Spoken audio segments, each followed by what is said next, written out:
السلام عليكم. تعالوا كده ان شاء الله النهارده باذن الرحمن معرض لحضراتكم مجموعه من الفراخ الرومي. الفراخ الرومي من افضل واحسن انواع الفراخ الرومي. في الفراخ رومي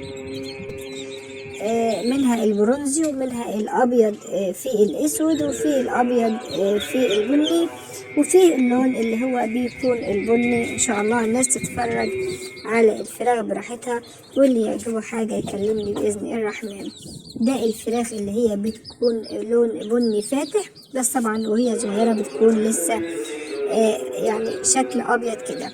أما ده اللون اللي بيكون البرونزي، وهيجي إن شاء الله دلوقتي الألوان التانية حضراتكم تشوفوها، واللي عاوز حاجة بإذن الرحمن يكلمني.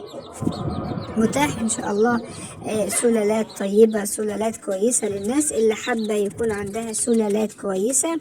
ده برضو اللون البرونزي، يعني لون برونزي، واللي هو الابيض في البني. ده موجود الابيض في البني، وموجود اللون البرونزي، وموجود اللون اللي هو احمر، او اللون البني اللي هو بيكون بني فاتح.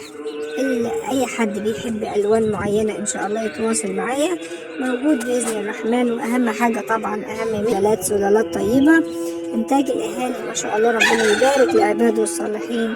انتاج عندي عالي جدا للناس اللي اخذت مني فراخ وباضت عندها على طول. مجموعة كويسة بإذن الرحمن من الفراخ الرومي، مقصقصة ريشها طبعا نتفة. الفراخ كحجم المفروض تكون اكبر من كده، بس انا طبعا نتفة ريشها عشان اغير الدم وتبقى تجديد الخلايا ان شاء الله يعني بتاعها كويس. جددت الخلايا ولحد النهارده باكلهم علف صافي. طبعا ممكن حضرتك تاكل اي حاجه تانية، بس انا بحب دايما اربي الطيور بتاعتي وهي صغيره، اربيها يعني بشكل كويس، عشان ان شاء الله اللي ياخد حاجه باذن الرحمن يدعيلي. موجود ان شاء الله مجموعه من الفراخ الرومي. الناس اللي حابه تحجز او حابه ان شاء الله انها تكلمني تعرفني هي عاوزه الوان ايه. متاح هو البني الفاتح، ومتاح اللي هو البني في الابيض، ومتاح اللي هو البرونزي.